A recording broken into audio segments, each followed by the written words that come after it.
Most people don't realize how often their ego is quietly driving their reactions. They believe they are responding to situations, when in reality, they are reacting to how those situations make them feel about themselves. A comment feels like disrespect, a delay feels like rejection, silence feels like abandonment. The mind instantly personalizes what was never meant to be personal. This is not weakness, it is conditioning. The brain is wired to protect identity, status, and belonging. But when every interaction becomes a reflection of your worth, you lose clarity. You stop seeing reality as it is and start seeing it as a mirror of your insecurities. That is where emotional conflict begins. That is where relationships break down. And that is where personal power quietly leaks away without you noticing. Ego-driven reactions feel urgent and justified in the moment. They tell you that you must defend, explain, correct, or prove something right now. The body tightens, the voice sharpens, the mind starts building a case. But urgency is often the ego's alarm system, not a sign of truth. Behavioral psychology shows that when the ego is threatened, the nervous system shifts into protection mode. This narrows perception. You stop listening and start preparing responses. You stop observing and start assuming. In that state, you are not responding to the situation in front of you, but to an internal story about what it means. Most misunderstandings are not caused by malice, but by two egos speaking past each other, each convinced they are under attack. Making everything about you is not arrogance. It is fear disguised as importance. It is the fear that if you are not central, you are insignificant. If you are not acknowledged, you are invisible. If you are not understood, you are unsafe. This fear pushes people to over-explain, overreact, and over-personalize. It pushes them to insert themselves into narratives that were never about them in the first place. Someone else's mood becomes your fault. Someone else's boundary becomes your rejection. Someone else's silence becomes your failure. Over time, this creates emotional exhaustion because you are carrying responsibilities that were never yours to carry. Self-awareness begins when you notice how quickly you interpret events through the lens of self-reference. Ask yourself how often you say, even silently, "What does this mean about me?" That question alone reveals the ego at work. Emotionally mature individuals ask a different question. They ask, "What is actually happening here?" That shift changes everything. It creates space between stimulus and response. It allows curiosity to replace defensiveness. When you stop assuming intent, you start seeing patterns. When you stop personalizing behavior, you start recognizing context. This is not about becoming passive or detached. It is about becoming accurate. Accuracy is power. Misinterpretation is emotional chaos. The ego thrives on narratives, especially negative ones. It will convince you that people are disrespecting you, overlooking you, or intentionally challenging you. But psychology reminds us that most people are absorbed in their own internal worlds.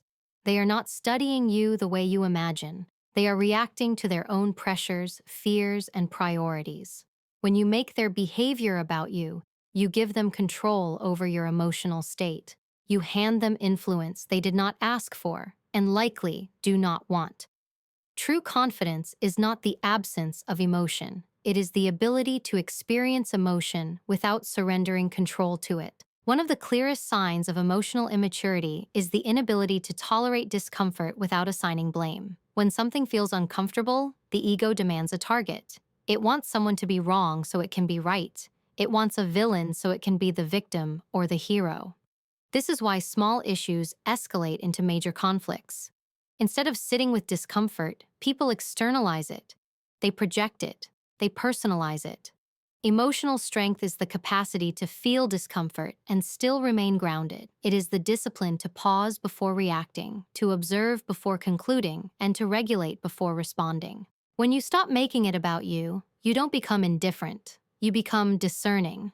You learn to separate what is yours from what is not. You recognize that someone's frustration may have nothing to do with you. That feedback is not an attack, and silence is not always a statement. This discernment protects your energy. It prevents emotional hijacking. It allows you to choose when engagement is necessary and when detachment is wiser. This is a critical skill in leadership, relationships, and self-respect. Not every emotion deserves a reaction, and not every reaction deserves expression. Ego-driven behavior often hides behind the desire to be understood. People talk more, explain more, and justify more because they want validation. But the need to be understood can become a trap. The more you explain yourself, the more you invite misinterpretation. The calmer and more centered you are, the less explanation you need. Psychological studies consistently show that people who are secure in their identity feel less compelled to convince others. They allow their actions, boundaries, and consistency to speak for them. Silence, when chosen consciously, is not weakness. It is emotional confidence. Another subtle way the ego makes things about you is through comparison. You measure your progress against others, their attention against yours, their success against your pace. Comparison feeds the illusion that life is a competition for relevance. But emotional maturity understands that comparison distorts reality. Everyone is operating with different information, resources, and internal battles. When you compare, you are rarely comparing truth to truth. You are comparing your behind the scenes to someone else's highlight reel. Letting go of comparison is not complacency. It is clarity. It allows you to focus on growth instead of validation. The most powerful shift happens when you realize that not reacting is often the strongest response available. This does not mean suppressing emotions. It means processing them internally before externalizing them. Emotional intelligence is not about never feeling triggered. It is about recognizing triggers without being ruled by them. When you stop making everything about you, triggers lose their grip. You gain the ability to choose your behavior instead of being driven by impulse. This choice is the foundation of personal power. Power is not dominance. Power is self-command. As you begin to understand how ego-driven reactions operate, you will notice how much peace becomes available to you. Situations that once felt personal lose their intensity. Conversations become clearer. Relationships become less combative and more intentional. You start responding instead of reacting, listening instead of defending, and observing instead of assuming. This is not a loss of identity, it is a refinement of it. When you stop making it about you, you don't disappear. You become grounded. And from that grounded place, real emotional strength begins to form. Emotional responsibility begins where excuses end. It starts the moment you stop blaming circumstances, people, or timing for how you feel and how you behave. This does not mean denying pain or pretending you are unaffected. It means recognizing that while you may not control what happens to you, you always control how you respond. Psychology makes this distinction clear. Stimulus is external, response is internal. When you confuse the two, you give your power away. When you separate them, you reclaim it. Taking responsibility for your emotional responses is one of the most mature and stabilizing decisions you can make in your life. Many people believe emotional responsibility means suppressing feelings, but that misunderstanding keeps them stuck. Suppression creates pressure, and pressure eventually leaks out in unhealthy ways. Emotional responsibility is not about shutting emotions down. It is about understanding them without letting them dictate your behavior. Feelings are data, not commands. They signal needs, boundaries, and unresolved experiences. But when you act directly from emotion without reflection, you react from impulse rather than intention. That is how regret is created. Responsibility means allowing emotions to inform you, not control you. One of the hardest truths to accept is that your triggers are your responsibility, not someone else's fault. People will touch wounds you did not know were still open. That does not make them villains. It makes them mirrors. Triggers reveal where healing is still needed. When you blame others for activating your emotions, you avoid the deeper work of understanding why those emotions exist in the first place. Emotionally mature individuals use triggers as information. They ask themselves what belief was threatened, what expectation was unmet, and what fear was activated. That internal inquiry is how growth happens. Taking emotional responsibility requires slowing down your reactions. Speed is the enemy of regulation. The faster you respond, the more likely the ego is in control. A pause creates choice. It interrupts automatic patterns and allows the rational brain to engage. This is why calm people often appear powerful. They are not calm because nothing affects them. They are calm because they have trained themselves not to outsource control to every stimulus. Pausing before responding is not avoidance. It is discipline, and discipline builds trust, both within yourself and with others. When you stop making others responsible for your emotions, your communication changes. You stop accusing and start expressing. You replace "you made me feel" with "this is how I felt." That subtle shift removes blame and invites understanding. Behavioral psychology shows that people are far more receptive when they do not feel attacked. Emotional responsibility transforms conflict into dialogue. It reduces defensiveness and increases cooperation. More importantly, it aligns your words with truth. No one makes you feel anything. They may influence you, but the experience happens within you. Another essential aspect of emotional responsibility is managing expectations. Many disappointments are born not from reality, but from unspoken assumptions. You expect people to know what you need, think like you do, or prioritize what you prioritize.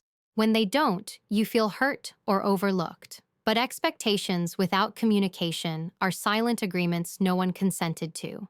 Responsibility means clarifying needs instead of resenting unmet ones. It means recognizing that people operate from their own values, capacities, and limitations. When you adjust expectations to reality, resentment loses its fuel. Emotionally responsible people also know when to disengage. Not every situation requires explanation, correction, or closure. Sometimes the healthiest response is distance. This is not punishment, it is self-regulation. You protect your emotional bandwidth by choosing where to invest it. Overengagement often comes from the ego's need to be right or understood. Responsibility allows you to step back without guilt. It recognizes that peace is more valuable than proving a point. This discernment is a sign of maturity, not weakness. Self-regulation is a skill, not a personality trait. It can be trained. Simple practices like breath control, delayed responses, and reflective journaling strengthen emotional awareness. The more familiar you become with your internal patterns, the less they surprise you. Emotional responsibility grows through repetition. Each time you choose restraint over reaction, clarity over chaos, you reinforce a new neural pathway. Over time, regulation becomes your default.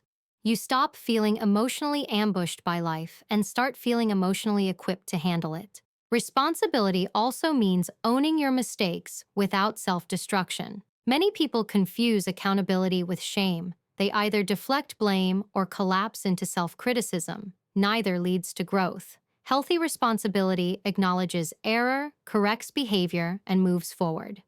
It does not require humiliation. When you can say, "I was wrong," without losing your sense of self, you demonstrate emotional strength. This ability builds trust and credibility.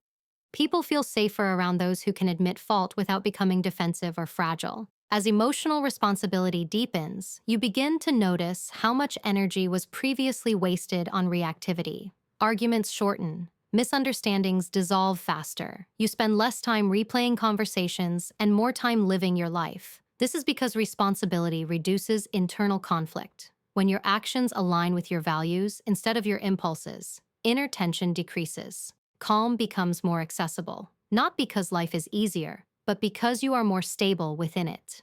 Emotional responsibility also changes how you relate to stress. Instead of resisting it or dramatizing it, you respond strategically. Stress becomes a signal to slow down, reassess, and prioritize. You stop catastrophizing and start problem solving. This shift is crucial for leadership and healthy relationships.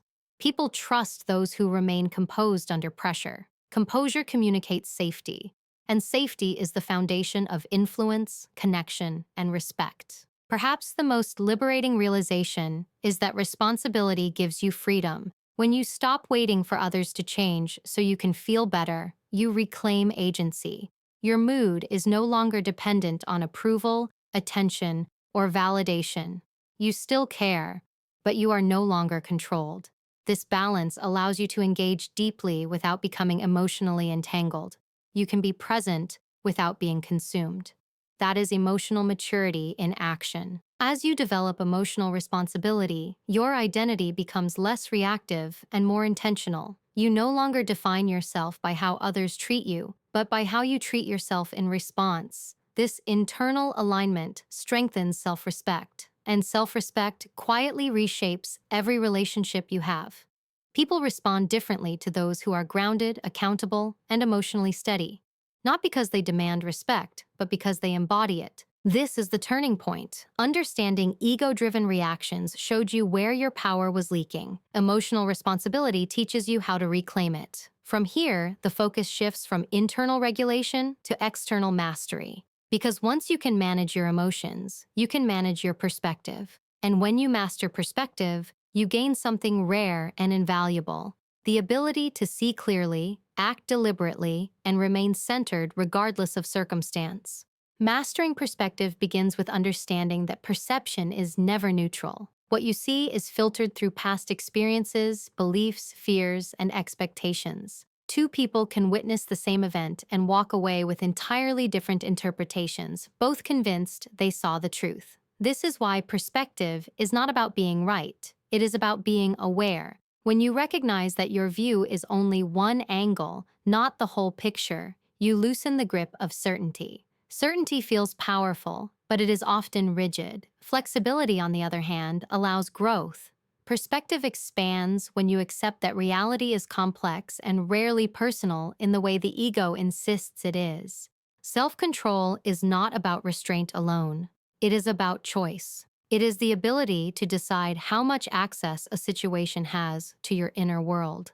People often think self-control means suppressing anger, frustration, or disappointment. In truth, it means allowing those emotions to exist without letting them dictate your behavior. The strongest individuals are not those who feel less, but those who are not ruled by what they feel. They understand that emotions rise and fall, but character is built through consistent choices made in those emotional moments. When you master perspective, you stop assigning meaning too quickly. You replace assumptions with observation. Instead of asking why something happened to you, you ask what is happening overall. This shift moves you from a narrow, self-centered view to a broader, more accurate understanding. Behavioral psychology shows that cognitive flexibility reduces stress and improves decision-making. When you stop personalizing everything, your nervous system calms. Calm allows logic to function. Logic allows strategy. Strategy allows you to move through life with intention rather than reaction. One of the most powerful perspective shifts is realizing that other people's behavior is a reflection of their internal state, not your value. People speak from their level of awareness, act from their emotional capacity, and choose from their current skill set. When you internalize this, criticism loses its sting and praise loses its control over you. You listen more carefully, respond more selectively, and disengage more confidently. This does not make you cold, it makes you centered. Centered people are harder to provoke and easier to trust. Self-control strengthens relationships because it creates emotional safety. When others know you will not explode, withdraw, or manipulate when uncomfortable, they relax. Safety invites honesty. Honesty deepens connection. Many relationships fail not because of incompatibility, but because of unmanaged reactions. Perspective allows you to hear what is being said without immediately defending yourself. Self-control allows you to respond in a way that aligns with your values instead of your ego. Over time, this consistency builds respect, even from those who may not always agree with you. Mastery of perspective also means knowing when something truly is about you and when it is not. Emotional maturity does not mean dismissing responsibility. It means accurately assigning it. When you are wrong, you own it. When something is not yours, you release it. This clarity prevents both defensiveness and self-blame. You stop over-apologizing for things you didn't cause and stop justifying things you did. Accountability becomes clean and direct. This kind of clarity is rare, and it commands quiet authority. Another critical aspect of self-control is managing the need to respond immediately. Not every message requires an instant reply. Not every challenge requires an immediate answer. Space creates power. Delayed responses are often wiser responses. They allow emotions to settle and perspective to sharpen. In a world that rewards immediacy, restraint becomes a competitive advantage. People who pause are less predictable, less reactive, and more respected. Silence, when intentional, communicates confidence and control. Perspective also protects you from emotional manipulation. When you understand your triggers and regulate your responses, others lose the ability to provoke you for reaction. Manipulation relies on predictability. Self-controlled individuals are difficult to manipulate because they do not give emotional reactions on demand. They choose when and how to engage. This does not mean becoming guarded or closed. It means becoming selective. Selectivity is a form of self-respect. As you strengthen self-control, you begin to notice a shift in how you experience conflict. Conflict becomes information rather than threat. Disagreement becomes a signal to clarify, not to dominate. You stop viewing tension as something to eliminate and start seeing it as something to navigate. This approach reduces fear around confrontation. You no longer avoid it or escalate it. You meet it calmly, grounded in perspective and guided by intention. This ability is essential for leadership, intimacy, and long-term success. Mastery also involves letting go of the need to be seen a certain way. The ego craves image control. It wants to be perceived as competent, likable, strong, or right. Perspective reveals how exhausting that performance is. When you stop managing impressions, you conserve energy. You show up more authentically and less defensively. Authenticity does not mean oversharing or emotional exposure. It means alignment between your inner state and outward behavior. Aligned people feel solid. They are not constantly adjusting themselves to fit external approval. Self-control strengthens personal power because it creates internal stability. When your emotional state is not constantly shifting based on external input, you become reliable to yourself. That reliability builds confidence. Confidence then reinforces self-control. This cycle creates resilience. You recover faster from setbacks, adapt quicker to change, and remain focused under pressure. Life does not become easier, but you become steadier. Steadiness is what allows long-term progress. Perspective also teaches patience. You realize that not everything needs resolution today. Some things unfold with time, not force. Trying to control outcomes often comes from anxiety, not strategy. When you trust your ability to respond effectively when needed, you stop rushing to fix, explain, or prove. Patience becomes an expression of confidence. You know who you are. You know what you bring. You don't chase clarity. You allow it to emerge. At the deepest level, stopping making it about you is an act of humility and strength. It acknowledges that you are part of a larger system, not the center of it. This realization is not diminishing. It is freeing. You are no longer burdened by the belief that everything is a test of your worth. You participate in life rather than perform for it. You respond rather than react. You choose rather than defend. When ego is regulated, emotions are owned, and perspective is mastered, something profound happens. You move through the world with quiet confidence. You listen more than you speak. You act with intention instead of impulse. You respect yourself enough not to overextend, overexplain, or overreact. Relationships become clearer. Boundaries become firmer. Your presence becomes calmer. People may not always understand you, but they will feel your stability. This is the real message behind stopping making it about you. It is not about diminishing your importance. It is about anchoring your importance internally rather than outsourcing it externally. When your sense of self is stable, the world loses its power to destabilize you. And from that place, you lead, connect, and live with a level of emotional strength that cannot be shaken by circumstance.